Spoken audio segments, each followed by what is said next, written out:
Well, I saw the mountain lion first, just through the bushes, and I know it was a mountain lion.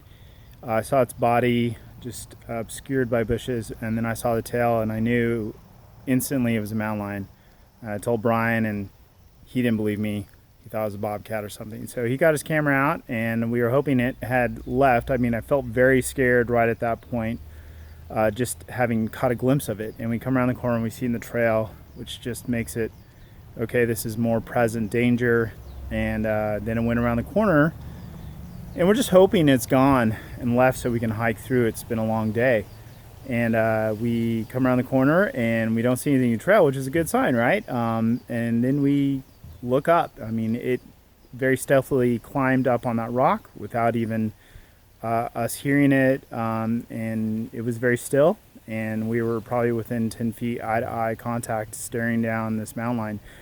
And you can hear me in the video say, I don't like this. I don't really take risks. I'm a 40-year-old math teacher, husband, father.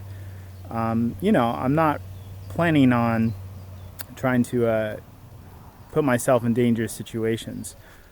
So we weren't trying to antagonize it or anything like that. We were just trying to be as smart as we could at that point, and that's when we started going through the thoughts of how to deal with this.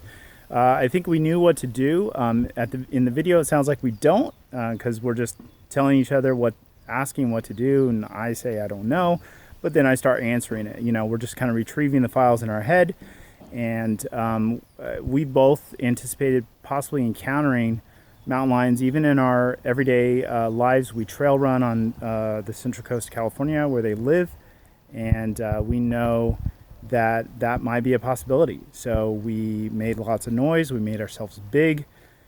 We tried not to act like prey. We didn't run away. We didn't, we were calm, and we pretty much checked off the list.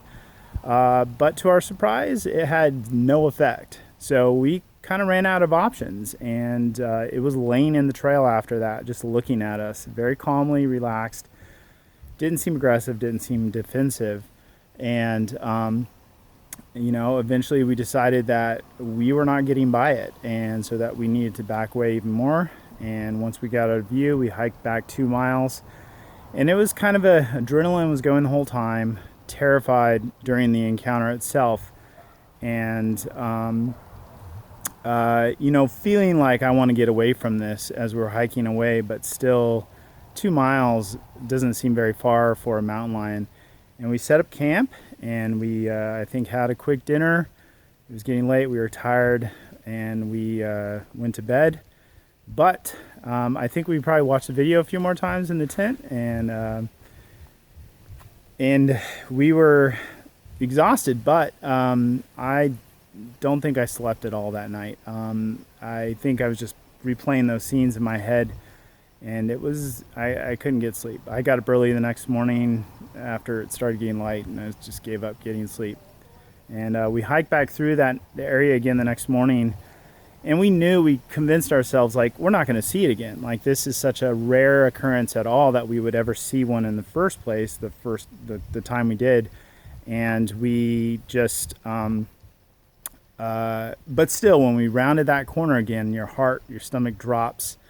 I saw a deer like a mile later, and I was like, my mind instantly said, oh, that's a mountain lion. But as we get further away, it felt better. We did feel safer. We did have to hike back through that section of the trail at the very end of our hike too, because we didn't out and back. And again, I felt very much like I was in the lion's world as I was walking through there.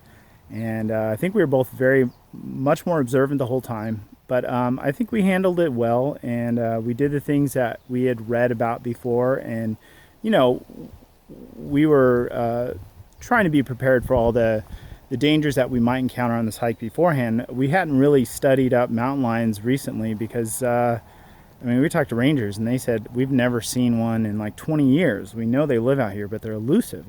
So it's not something that you really count on, but I'm glad that our previous studies had paid off.